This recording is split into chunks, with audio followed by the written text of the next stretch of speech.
Bonjour à toutes et à tous, soyez les bienvenus dans l'hebdo de la ville de Valenciennes. Voici les titres développés dans cette édition. Nous ouvrirons ce journal avec un sujet sur les prochaines élections municipales et leurs spécificités cette année. Nous nous sommes entretenus pour ce faire avec Emmanuel Cherrier, maître de conférences en sciences politiques et directeur de l'IPAG de Valenciennes. Ensuite, direction le Phénix, où nous vous présenterons l'installation très insolite de France Distraction, proposée en ce moment même. Cette performance s'appelle Les Thermes et derrière son aspect ludique, elle invite en fait le visiteur à une découverte de la pensée stoïcienne. Enfin, nous terminerons avec un défilé de dentelle qui sera organisé à l'Hôtel de Ville dimanche 23 février par l'Association des dentelières de Valenciennes avec la participation des amis de la dentelle de Caudry. Le 23 mars prochain se tiendra le premier tour des élections municipales françaises. Vous ne le savez peut-être pas, mais ce scrutin ne ressemblera à aucun autre avant lui. En effet, la loi de 2010 portant réforme des collectivités territoriales a fait en sorte que désormais, les élus communautaires soient élus en même temps que les élus du conseil municipal. Alors en pratique, comment cela va-t-il se dérouler pour l'électeur ? Pourquoi cette réforme et quelles sont ses conséquences sur le scrutin et sur la répartition des sièges? Nous avons posé toutes ces questions et beaucoup d'autres à Emmanuel Cherrier, le directeur de l'IPAG de Valenciennes et maître de conférences en sciences politiques. C'est un entretien. Alors, l'électeur va voter pour une liste. Chaque électeur choisit une liste parmi celles qui se présentent. L'électeur élit le conseil municipal. Il n'élit pas directement le maire ou les adjoints. Il élit une liste de personnes qui ensuite, une fois élus, une fois que le conseil sera composé, eux vont se réunir entre eux, publiquement mais entre eux, pour désigner le maire et les adjoints. Il est élu au suffrage universel indirect, il est élu au suffrage direct comme conseiller parmi la liste et ensuite il est élu par le conseil municipal, maire de la ville, effectivement. Alors la liste vainqueur, que ce soit au premier tour si elle gagne au premier tour ou au deuxième tour s'il y a un deuxième tour, la liste vainqueur reçoit déjà la moitié des sièges afin d'assurer qu'il y ait une majorité pour gouverner la commune. Ensuite, le restant des sièges, l'autre moitié des sièges, est réparti entre toutes les listes qui ont eu au moins 5% des voix à un système proportionnel, avec calcul de la plus forte moyenne. Donc ça veut dire que la liste arrivée en tête, qui a déjà eu la moitié, va encore récupérer quelques sièges, puisqu'elle participe aussi au partage de l'autre moitié des sièges avec ses adversaires. Lorsque nous allons voter, nous allons avoir en fait un double bulletin de vote. Le citoyen ne vote qu'une fois, mais il va voir indiqué sur le bulletin de vote, à côté des candidats de la liste pour le conseil municipal, les membres de cette liste qui siégeront dans les structures intercommunales. C'est en fait à l'agglo, pour parler clairement pour Valenciennes. Par exemple, si vous avez sur une liste 10 représentants de la commune à l'agglo, eh bien la liste identifie les 10 de cette liste qui vont siéger à l'agglo. Le principe, c'est d'amener un peu de démocratie dans le fonctionnement, enfin dans la désignation plus précisément des élus communautaires. Parce qu'on voit depuis maintenant plusieurs décennies monter en puissance les intercommunalités et jusqu'ici les intercommunalités étaient désignées par les membres du conseil municipal. L'idée ici, c'est que le citoyen, qui dépend de plus en plus dans sa vie quotidienne des décisions des structures intercommunales, puisse désigner, en tant que peuple souverain, les représentants, ses représentants aux structures intercommunales. Ça veut dire que l'opposition va faire son entrée, peut faire son entrée, si elle a assez de voix, dans l'agglo pour représenter la commune. On met fin au système selon lequel la liste qui avait la majorité du conseil municipal se réservait tous les sièges de la commune à l'agglo. Dorénavant, ça va être partagé proportionnellement, à condition bien sûr que les autres listes aient assez de voix pour obtenir un siège. On pouvait avoir une liste qui au deuxième tour soit vainqueur mais avec une majorité relative, 40-42% des voix, et qui obtiennent 100% des sièges à l'agglo parce qu'elle aurait 52-54% des sièges du conseil et qu'ensuite elle fait passer ses décisions à la majorité absolue. Donc là, ça va permettre à des citoyens qui parfois représentent 49,9% des électeurs d'obtenir 1, 2, peut-être plus, représentants dans les structures intercommunales.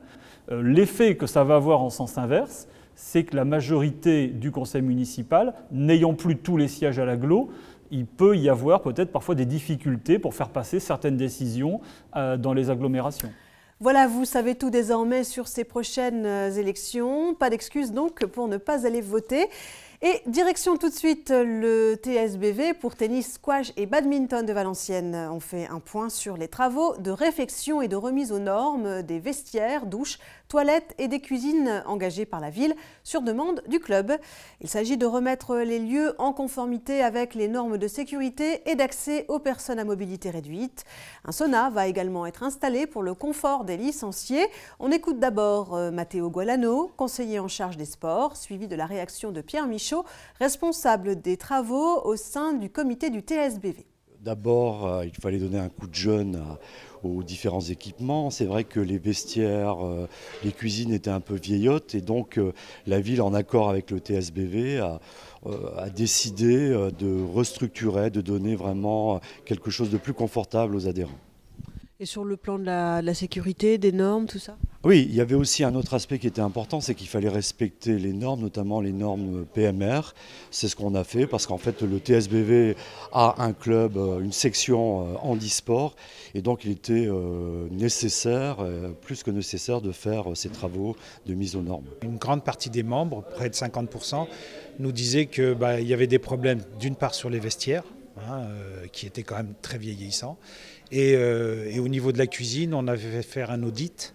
Et cet audit nous faisait ressortir des besoins importants dans le domaine de la conformité de la cuisine. Le résultat va être, à mon avis, bienvenu et attendu par tous les membres. Et ça va vraiment améliorer encore la convivialité au niveau du club. Voilà des travaux pour un coût de 130 000 € qui seront terminés début mars. Allez, on ouvre une page culture et l'on part au Phénix qui, dans le cadre de son dernier cabaret de curiosité, présente jusqu'au 11 avril l'installation surprenante de France Distraction. Les termes, tout ça ressemble à un jeu d'enfant, mais en fait, c'est une vraie proposition très philosophique de découvrir la pensée stoïcienne. Sur chaque balle est inscrite une pensée de Marc Aurèle, tirée de son recueil « Pensée pour moi-même ». Mais avant de s'immerger dans ce bain de méditation, les visiteurs sont invités à écouter l'un des artistes associés au Phénix, ici à l'Origo Hergé, qui donne quelques clés pour mieux comprendre l'expérience qu'ils vont vivre. Nous avons rencontré à l'Origo Hergé l'un des membres de l'amicale de production. Il partage son expérience avec nous. Oui. Eh bien, bonjour. Bonjour. Bienvenue dans les termes. Il faut prendre chacune de ces balles et se dire je la lis et je prends ça comme un exercice et je me dis voilà, ça s'adresse à moi. C'est une expérience de lecture délinéarisée. On peut se dire que tout ça, c'est un hommage à la pensée stoïcienne. Alors on va prendre un exemple. Aime les compagnons que le destin te donne. Bon, alors voilà, donc je vous aime, j'aime les compagnons que le destin m'a donnés et qui sont venus documenter ce moment. Souviens-toi de la substance totale. Souviens-toi de la substance totale, tu es en relation avec le cosmos c'est l'univers tel que les anciens l'envisageaient. Tu es en relation avec l'univers, souviens-toi de la substance totale, souviens-toi que tu fais partie de ce grand tout. Une dernière, peut-être, Reçois sans fierté. Comme je vous le disais, c'est très philosophique, mais pour le peu que l'on prenne le temps de s'immerger, c'est très agréable. Écoutez plutôt les réactions de ces deux personnes. C'était intéressant, peut-être un peu trop long, mais sinon ouais, c'était intéressant de voir un peu ce qu'il évoque au niveau du bien, du mal. Voilà, c'est des remises en question qu'on peut se faire sur nous-mêmes. C'est plutôt pas mal. C'est un système marrant. Voilà, c'est la piscine à balles. C'est un truc d'enfant assez amusant pourtant au début. Et là, qui est utilisé pour faire un truc plus sérieux, plus philosophique. Et le concept est pas mal. Parce que ça décontracte en fait. Les boules, ça fait un effet de stress. Le stress s'en va, on est vraiment décontracté. Puis de voir les phrases comme ça nous remet un peu en question. Puis ça nous rapproche de la philosophie. D'une manière assez pareil, amusante, voilà, détendue. C'est mieux qu'un cours en amphi, quoi. Je vous rappelle donc que cette installation est au Phénix jusqu'au 11 avril. Vous avez donc tout le temps de vivre cette expérience insolite. C'est une première à Valenciennes. Un grand défilé de dentelle se tiendra le dimanche 23 février dans le grand salon de l'Hôtel de Ville. Il est organisé par les Amis de la dentelle de Caudry dans le cadre du congrès sur la dentelle, organisé, lui, par les dentelières de Valenciennes. Il s'agit de faire découvrir la dentelle au fuseau, mais aussi la dentelle mécanique. Dans ce cadre, un défilé présentera près de 120 robes de dentelle en tout genre. Il y aura des robes de soirée, robes de bal, robes de mariée. On écoute Éric Lernon, le président de l'association des Amis de la Dentelle de Caudry. Nous lui avons demandé d'où viennent les dentelles qui seront présentées. Les fans de la couronne d'Angleterre ne devraient pas être déçus. Donc on a la chance d'avoir deux fabricants denteliers caudrésiens qui travaillent en partenariat avec nous, donc, qui nous offrent ces dentelles. Donc c'est les sociétés Solstice et Sophialette.